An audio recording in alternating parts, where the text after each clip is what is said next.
Katika ziara hiyo, mkuu wa wilaya alijiridhisha na hali halisi ya barabara na kuzungumza na wanakijiji.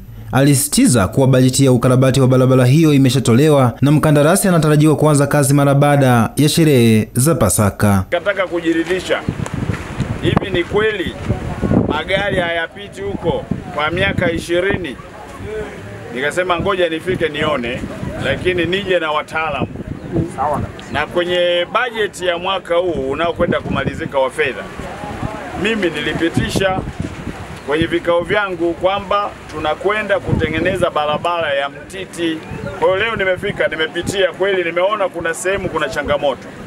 Hasa pale inapokuwa wakati wa mvua, kuna wakati mwingine hamwezi kupita kwa urahisi. Lakini tumeshamleta mkandarasi wiki iliyopita.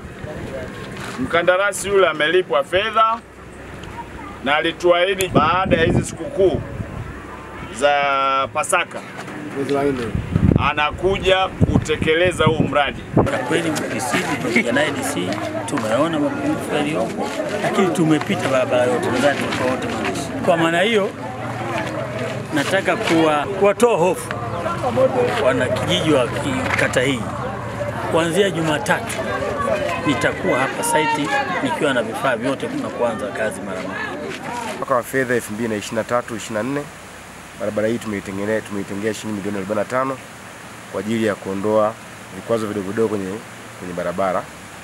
Lakini kwenye mwaka wa fedha 2025-26 tumetenga fedha zaidi ya milioni 200 ili kuwezesha barabara hii iweze kupitika. Wakazi wa kijiji cha Mititi wameeleza matumaini yao kuhusu ujenzi wa barabara hiyo, wakisema kuwa hali hiyo imewasababishia matatizo makubwa katika usafiri, huku wakilazimika kuuza mazao yao kwa bei ndogo. Kati za mvua zikija tunapata shida sana kwa ajili ya uendeshaji wa pikipiki, utelezi, vile vile mito haipitiki.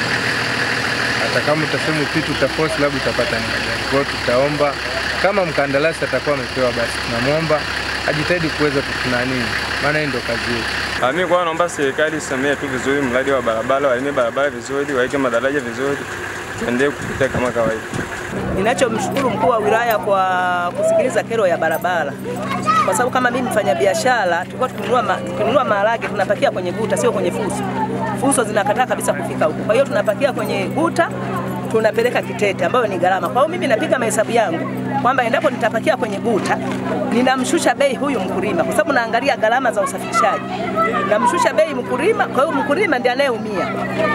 Kwa tayari huyu mwananchi tayari anafanya nini? Anapata hasara. Kwa hiyo akitatua hii kero ya barabara, ina maana tutanunua mazao kwa bei nzuri na tutasafirisha bila shida yoyote. Force FM.